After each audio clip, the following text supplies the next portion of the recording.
Hey Brock, how are you? Doing well, John. How are you? I almost forgot like our intro. I know it's been 2 months. We didn't catch up, and well, we caught up physically in October, but we didn't have an episode in October, so we have a lot to chat about for the people that are curious.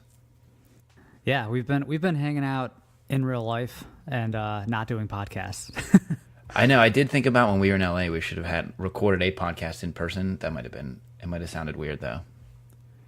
Yeah, we should have done one. We were in Cast Studios because I was just listening to our episode with Eric, and it just sounds so good.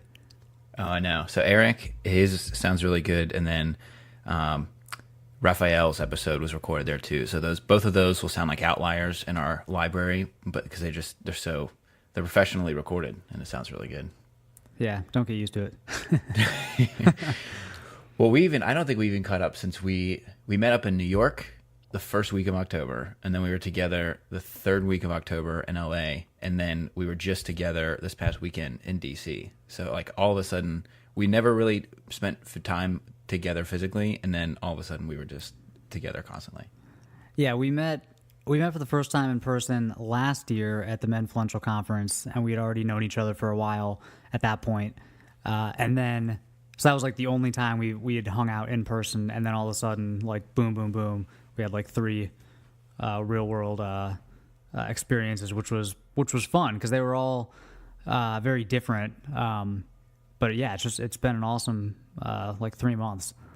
Yeah, well, in New York we had a viewer meetup, so we were at Thursday Boots, had some guys come out for that. That was very cool, and then we spent some time with the Articles of Style guys down in Soho, and then in LA we thought about doing a meetup, but the week ended up being very hectic. But we were able to, we talked to we meet up with other influencers, and that's where Eric and Raphael, their interviews came out of. And then we met with the DC Dapper dudes in DC, which was like, I was trying to count, was there like 20 guys there? Yeah, about 20. Yeah, and just got to do, small photo shoot and some sharing of knowledge information. And so this was part of my plan, was to like get out and see more people, see more places. And so it's definitely working so far. I want to get to like San Francisco, and I'm looking at something in Toronto pretty soon. And so it's been really cool to get out and physically meet people behind all the numbers. It is very cool. Yeah, it's especially people who are kind of like Instagram first or like Instagram heavy, because you just don't really get to know them. Like I feel like on YouTube, you kind of get to know people's personalities, but it's really fun meeting people who you know through their blog or through Instagram in real life, and actually hearing what they're up to and sharing tips and stuff like that. So yeah, the DC meetup, that was a lot of fun. Yeah, and even in LA, like we got to meet Parker York Smith and Alex Costa, like just to see them for a little bit and chat with them. No cameras or anything. That was really nice. Yep. Devin on deck. And even spending day with Dan Trepanier from. And it's cool too because a lot of these guys have been guests on the podcast. Yeah, that's so true. Yeah, man, the Articles of Style meetup was a lot of fun too. So just to clarify, so in New York, we did like a viewer meetup at Thursday Boots headquarters, and that was a lot of fun. That was basically anybody can come. And then we headed down to Soho to the Articles of Style space, and that was more of like an invite only, more geared toward like entrepreneurs and content creators and stuff. And man, I just that's another group of people who I've known for a long time. I've talked to, talked over the phone and stuff, but never met in real life. And they're just, it's like, what's the opposite of being disappointed? Like they're just like true to form. They're like kind of everything you hope they'd be. Yeah, wholly satisfying to meet those guys in person. Yeah, totally. And that one was smaller because their shop is so small. Like we were trying to like kind of get numbers and RSVPs for either of them, and that's why we ended up splitting between the two. But that one ended up being like Christian was there. Christian came with a roll of watches worth like $30K that he was walking around New York with, and it was kind of like, well, you're more daring than I am. Yeah, Christian, that guy's a character. Yeah, I remember between him, so Marcel Flores showed up too with, I don't know if you talked to him much, but he was doing something with Breitling, and so he had a few watches in like this little duffel bag. I think between him and Christian, I mean, we probably had, I don't know, a couple $100,000 worth of watches like in that room. And I honestly thought for a minute Christian was going to trade one of his Rolexes for that Articles of Style top coat. I know. He was really into the alpaca the top coat. Yeah, but yeah, that was a great time. So we're happy to report that the influencers you follow on Instagram are pretty cool guys in real life. Yeah, all good people. We really haven't met anybody that was like disappointed with, or that, I don't know, what wasn't like we thought they'd be. So Yeah.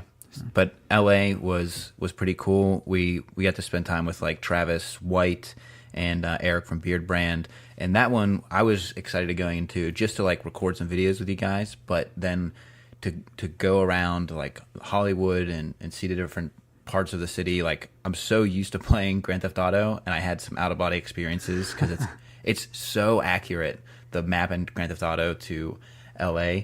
But that was the first time I got to spend real time in the city. I traveled there a lot for work, but it was like airport, hotel, meeting, airport, out of there. And so to actually like be in LA for a while was pretty cool. yeah, it was awesome.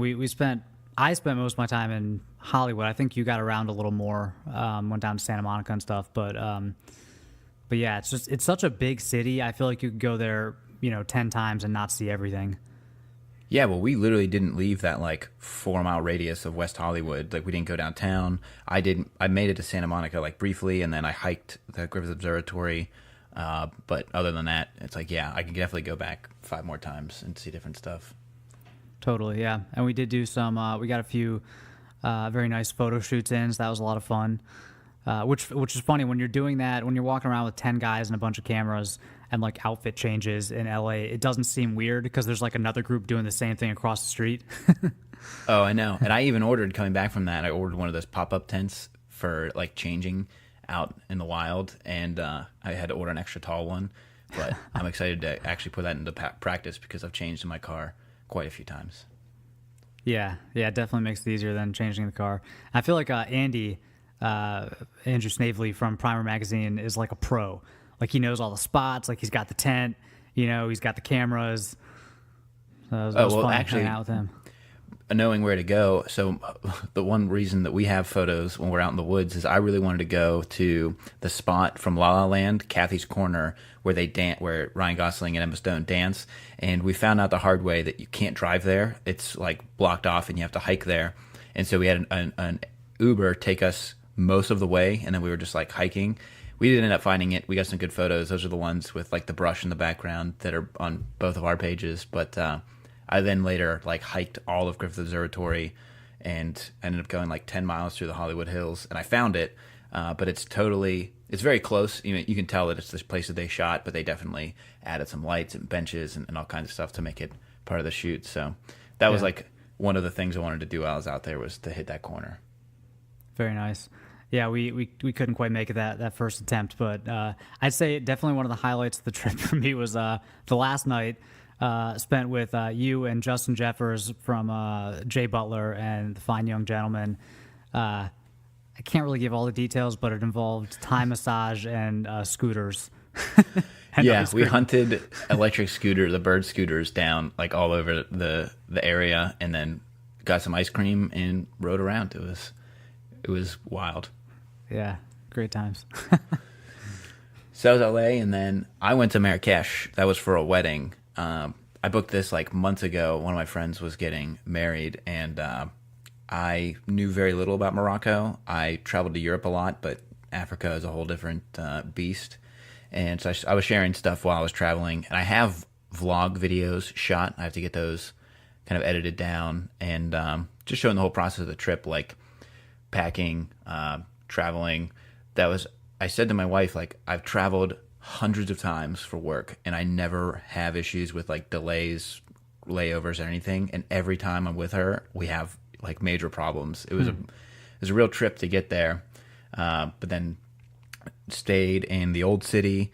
There's some. I can't wait to share that video because like the place that we stayed at was really cool. And then we went through the Medina where you shop, and then the wedding was at this like gorgeous country club. That's where I got to wear my black tie, my Oliver Wicks dinner jacket from Goldfinger is the original one, ivory dinner jacket with the black tuxedo pants and everything.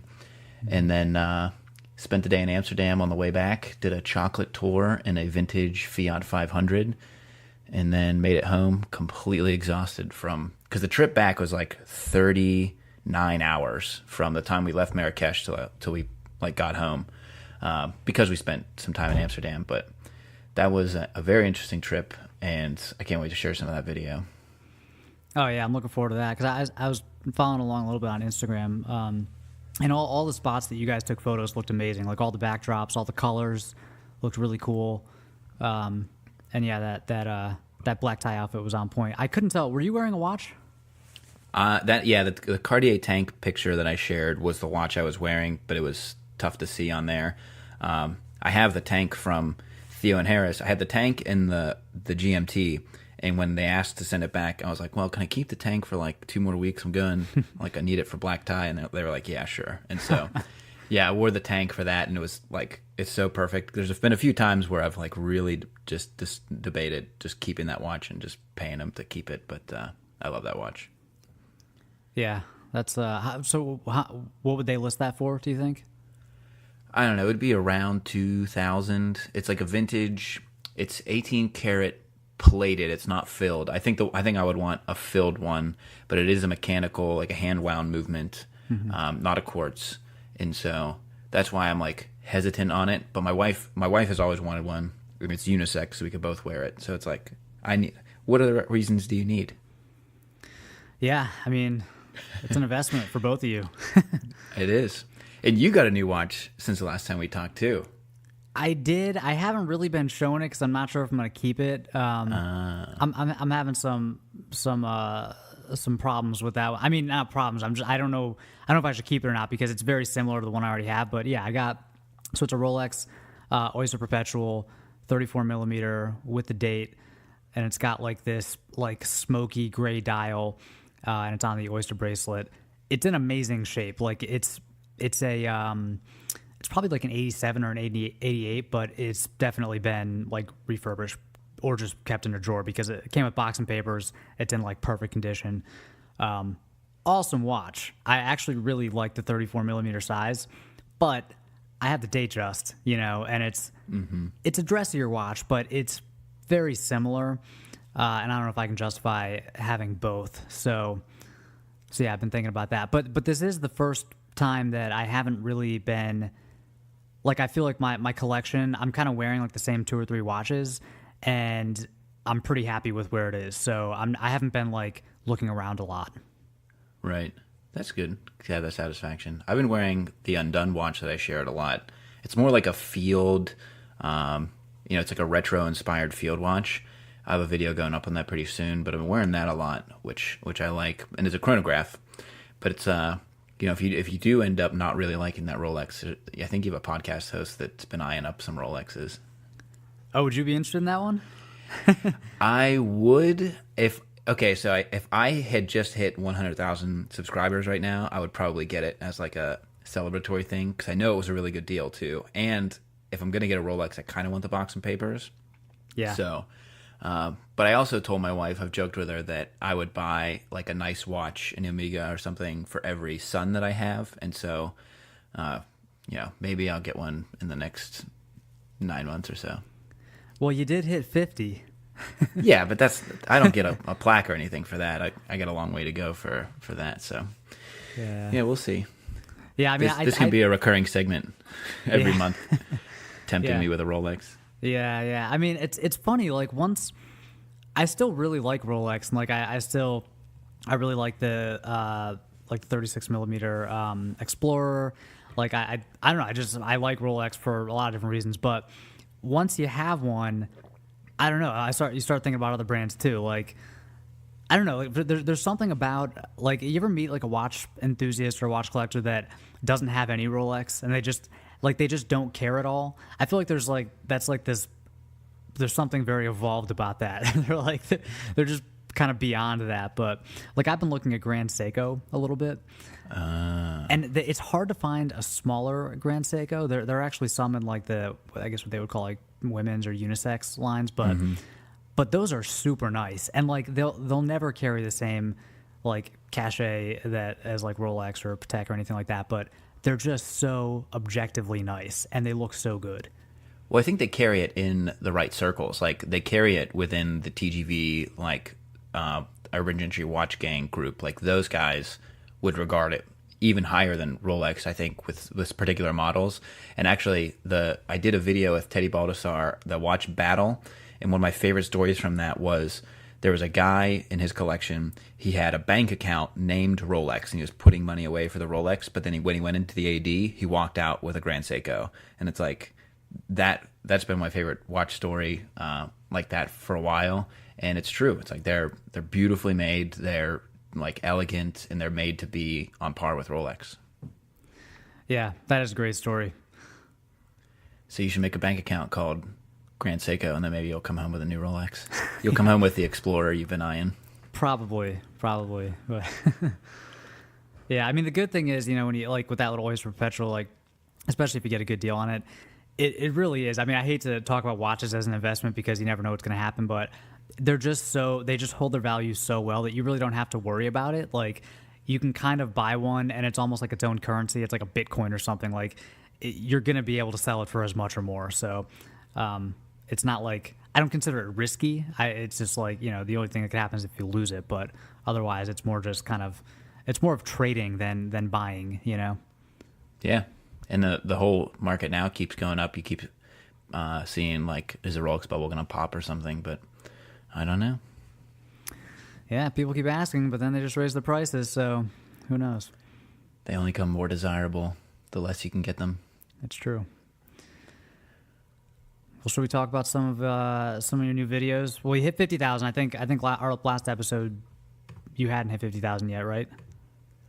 No, I've had a particular surge this month, and YouTube has been the YouTube robots have been very nice to me. My pouch underwear video it was right before Thanksgiving. So that video before Thanksgiving had, 250,000 views, and it's had 80,000 views in the last 4 days.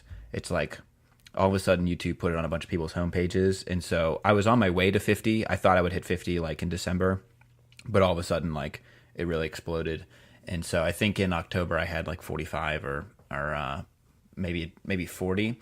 But it's the weird law of numbers on YouTube. It's like it took me 2 years to get 5,000 subscribers, and then I finished last year with 20,000, and now I've more than doubled it this year. And so it's if you keep putting out content, it just keeps going up as long as you've got that feedback loop with the audience. And so very thankful to everybody that subscribes, follows, watches, everything. Yeah, it's awesome, man. Well, congrats. And yeah, I agree. It's like it's gonna ebb and flow, and I don't think you can get too hung up on the dips because a lot of it's just kind of outside of your control. So just got to keep putting out the content that you like to make and that your audience seems to like, and listen to them, obviously. And I actually liked what you were saying. So in DC, at the DC Dapper Dudes meetup, we each gave a little talk, and you were talking about your channel and just like your expected view counts for videos. And I think you used like away luggage or something as an example. But if you put out a video that's like a review on a specific product, like just based on search volume, that video is not going to go viral. It's not going to get 250,000 views. You're not clickbaiting. You're not using, for the most part, well, except for your Tanny video, crazy thumbnails or anything. But it's, so if that video gets 6,000 views in the first like 30 days or something, that's okay with you because maybe 5,000 of those people, that was the exact video they were looking for to make that purchase decision. And that's your model. Yeah, and that plays into, like, we've always talked about quantity over quality. Is like I would way rather do one video a week, especially like now I've been pumping them out, and it's been great to have the time to dedicate to that. But the way that I've always set up my channel is like I want to have the video for a person looking for this thing, and that just warrants tons of videos. And it's it was either right before that or right after that. Like I talked about having there's this axis of like the y-axis is your receptors and your x-axis is your actions, and it's like I listen so closely to the comments of brands and topic suggestions, and then I take those and make those into videos. And it's like as long as you're doing that, and you're like my North Star is always to like help guys as much as possible navigate the menswear world, and then following their path of like they want to see Svensson shoes is a big one that I always hear. Mm-hmm. Like all these brands, and so it's like always making sure you're delivering what your audience wants while also helping them come along with the journey. And that's what I've been trying to do too on my personal YouTube channel. I've been sharing like behind the scenes stuff as I've gone full time. Like I've been trying to do like Friday updates, and because I think people have mentioned this on the podcast too, is like people find your blogs where you talk about making money on YouTube as a blogger, and like that's so helpful to have some of that transparency because it's not really out there, and that's what I really like too about what we do is like giving people kind of the behind the scenes stuff. I think there's appetite for it.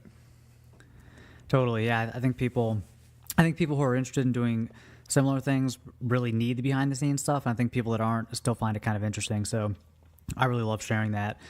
I actually published a quarterly income report for Q3, which I hadn't done in a year. I stopped Q3 last year just for a few reasons. Then I kind of missed it, and people were asking, and so I picked it back up, and it was really nice. And I actually have like part of my email list is guys who are interested in the online business side of things. So I started emailing them again, and I really enjoy that part of it. But I've actually been a little quiet for the past couple weeks on YouTube because I've been like doing a lot of behind the scenes stuff, like we were talking about before we started recording, working with video editors and like putting in the time to like train them up on how you want your videos to look, and then over on the blog, basically working on finding contributors, to help ramp up the amount of content that's being published over there. So I'm kind of looking at gearing up for 2019, and I know it's kind of the year for me. I'm thinking of it as the year as like team building a little bit, and like thinking of systems and processes, not just like trying to do everything myself. Well, I think that's what they say is the ultimate sign of an entrepreneur is when you go from working in your business to on your business. And actually on the way back from Amsterdam, I laid out this like 2019 strategic plan for all kinds of stuff. And a lot of the shift is like we've proven that we can understand the audience. We have this like vision for what we want to do. But I know for myself, and you've mentioned this too, is like we then become the bottlenecks for what gets out there. And it's like if I'm sitting in front of the camera for every single video, and I'm editing every single video, and I'm writing every single video, it's like you can only do so much. But to serve the audience and use yourself as the curator or the guiding light for the brand that you're trying to put forward, which we both are, that's the way that it scales. Because otherwise, we're just grinding on this wheel constantly. Yeah, totally. Yeah, I think it's kind of like a balancing act, because I think, and this is probably not true for everybody, but I think part of the reason you get into this sort of work is the creative side. Like I do like the creative side of it. Video editing can be fun. Shooting a video can be fun. Writing, taking pictures, editing, stuff like that. But at the same time, you don't want it to be, I don't know, I feel like once it starts feeling like a grind and the bottleneck is so obvious, I think you definitely need to start thinking about getting some help, even if you're gonna I'll never stop creating, like I'll always work on some of the videos, like especially the more cinematic stuff. But yeah, man, I agree. It's like if you can take some time to work on the business, not in the business, which is really hard to do because when you're working on the business, that's time not being spent putting new stuff out. But it's like so crucial because you can't grow without doing that. Yeah, and I know it's like the people that listen to this are really into like your channel or my channel. Is like my 2019 vision is I'm going to finally get to the point where like what I wanted to do when I started this, which is like great guides, in-depth detail on guides, like less videos, but more research, more production, and more just like higher production, higher quality guides versus all these unboxings. Because I started the channel as an unboxing channel because it's easy, but now I'm trying to move into just way more impactful and useful things that it's like it's not my expertise, but I'm excited to flex that a little bit. Yeah, I mean, I think once you start doing that, it's like you can, because you've kind of proven that you can, at least on YouTube and probably on your site now, you can rank for like niche search terms like Ace Marks unboxing or Fort Belvedere unboxing or like the new Movement Watch review, because there's not much out there. But I think once you start making these, and you've done this a little bit, like the Suit Supply Fit Guide and like the Made to Measure or Performance Dress Shirt, like the category reviews, I think you can start ranking for much broader terms, which is what I'm trying to do over, especially on the website. Like I just put out a piece, how to choose a wedding band, and I'm confident that like within like 3 to 4 months, it'll be on the first page of Google, and then it's like, okay, how do you get to number one? But that's the kind of content I want to create, like that, like meaty, like in-depth, ultimate guide type stuff that basically once you read that, you can stop Googling. Like you don't need to know anything else about wedding bands. You're ready to buy. Yeah, that's a great metric. It's like, did the person reading this stop their search? Yeah, exactly. Because I feel like there's so many videos and so many articles and stuff that you read and you're like, that kind of answered my question, but like I'm still in research mode, Yeah, that's a good one. So 2019 should be good for us. Yeah, that's I've also looked too. It's like how many unboxings do you want to watch? You just want to see what the best shoe is. And that's what the sneaker video is that way, and some of the other ones. So hopefully less videos, more in-depth, impactful stuff. That's where I'm going. I liked the JCPenney's Wednesday video. That was really interesting. Oh, I know. The podcast episode that he was on, I can't remember if I sent that to you directly. It was so enlightening, and also because I've always looked for videos with Ron Johnson on YouTube or if he's in interviews, because he rarely ever talks about his time at JCPenney. It's like he went in, he shook up the entire department store industry and like JCPenney itself, and then he left, and he wouldn't really talk about it. Like if people would probe him in interviews, he would kind of dodge. But this was the first interview where he like went really in depth. He talked to Gimlet's founder, Alex Bloomberg, because I think he's an investor or an advisor at Gimlet. And like he really went into it. And so it really helped to crystallize all of my thoughts from when I was there, when I watched it happen, and then to get that behind the scenes thing. I basically wrote that whole video right after listening to the interview within a couple hours. And it's true. It's like, I think today there is a space, and Nordstrom is doing a little bit of this, and Macy's is kind of doing it, but it's like for all these D2C brands that people want to physically see, if there was an environment for them to have a physical presence but not invest in it, and spread that type of model outside of Soho. It's like if you go to Soho, you can see every Mizzen & Main, Suit Supply, all these other brands. But if there's a platform for them to get some minor distribution without totally being the middleman, it's like that's the direction he wanted to go, but he wasn't able. They cut him out after a year, and they just couldn't handle the pressure as the stock continued to drop. And I don't know. He is doing a really cool company now where, like, if you buy something, they have people in major cities where they'll come to your house and like set things up. It's kind of like a Genius. It's like a hybrid between the Genius Bar and the Geek Squad. So I'm curious to see how that goes. Because he's so into retail and so into service and that sort of thing. So interesting guy, super interesting guy.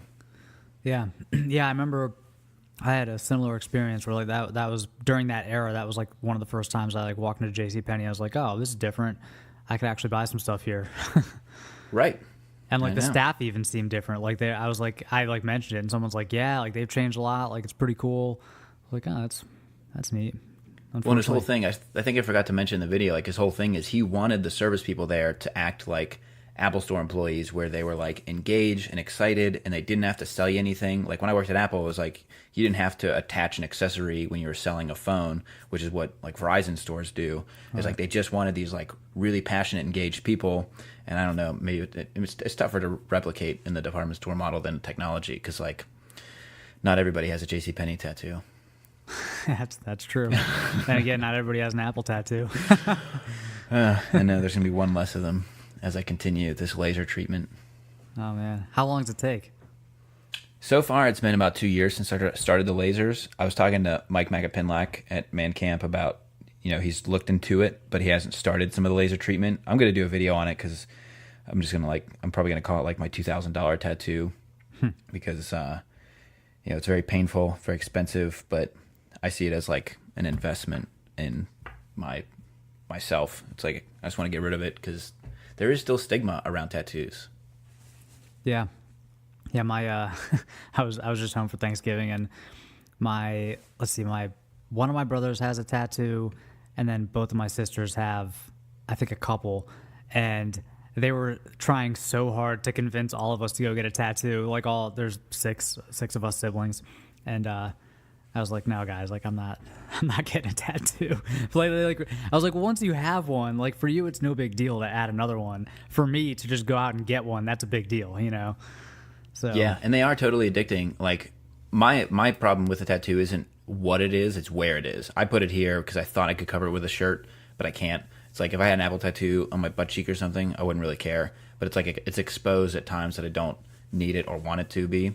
But then I got a second tattoo within like a year of having that. That's the Abbey Road tattoo on my bicep. And so it's like once you get them, you're kind of like, well, I could do this and that, and it is a slippery slope. but you like that one.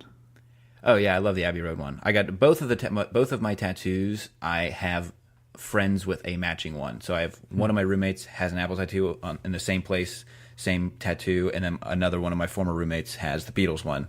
It's like they're both very significant to me because it's a lot about friendship and like they were very much a time and place sort of thing. And so there's like even extra meaning behind it too. Yeah, that's cool.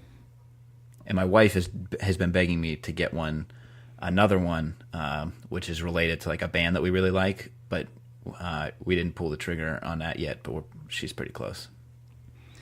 Nice. Sounds like that's gonna happen. It's gonna happen. Very cool. Your wife wants something, just make her happy. Noted. Like getting a Cartier tank, That's true. and it comes full circle. I wish my wife was into Cartier tanks. Yeah, does she wear the 34 millimeter Rolex? I mean, I know she's got small wrists, but You know that what? should I fit. should get it. I should make her wear it just for a day and just see how it goes. She doesn't really wear watches, although I did get her.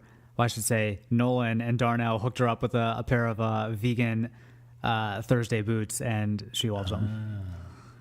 Yeah, my wife has asked for Thursday boots, but I haven't gone down that path. Yeah. Yeah, that might be the way to go. Dude, women in nice watches is totally a thing. Like, I look at some of these ladies' Seamasters, and I'm like, I should buy one of these for my wife right now. Yeah, I mean, oh man, they're like a great size, and they're for some crazy reason priced lower than men's watches, and like, Oh, I know. It's like half the price or less. yeah. Yeah, I want to see. Should share a pic with Becca wearing the Rolex. You have your date just. She'll have the Oyster, and then that's like his and hers. Oh, that'd be awesome. So what are you excited about in December besides Christmas? If you're into Christmas.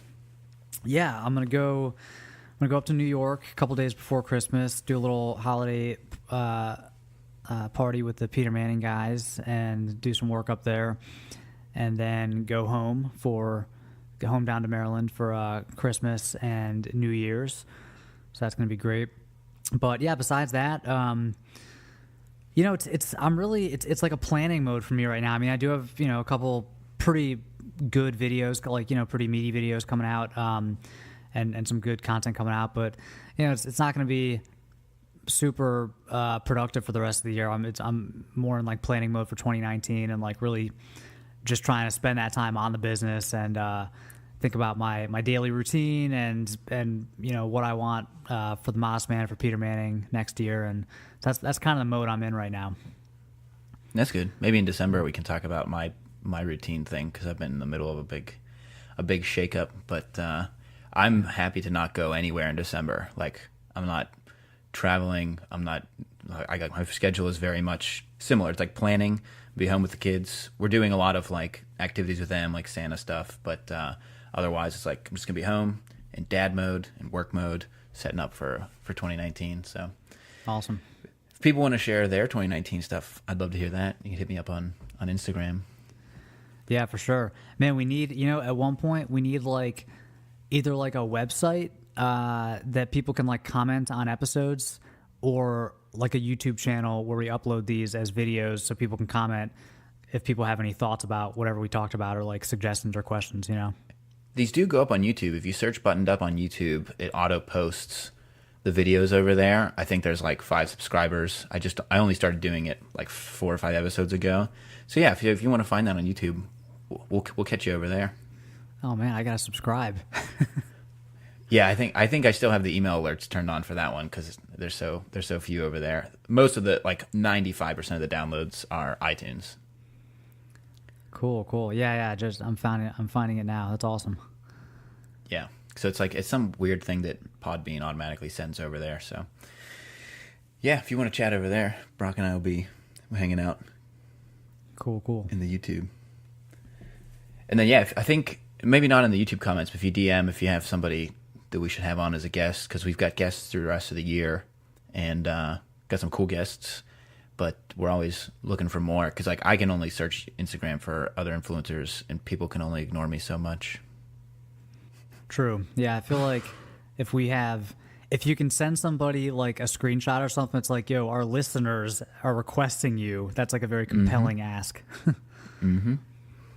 So love the guys that listen this far. Thank you for hanging out, and we'll catch you guys. We'll do a December episode right before Christmas. We'll work out to get it done before you fly out. Perfect. Sounds good. Yeah, I got to get some sort of like mobile mic set up so I can do these things anywhere, because my setup in the studio is like definitely not packable. Yeah, we'll work it out. Yeah. Thank you for listening to the Buttoned Up Podcast, a collaboration between John Shanahan of The Cavalier and Brock McGough of Modest Man, and we will see you next week.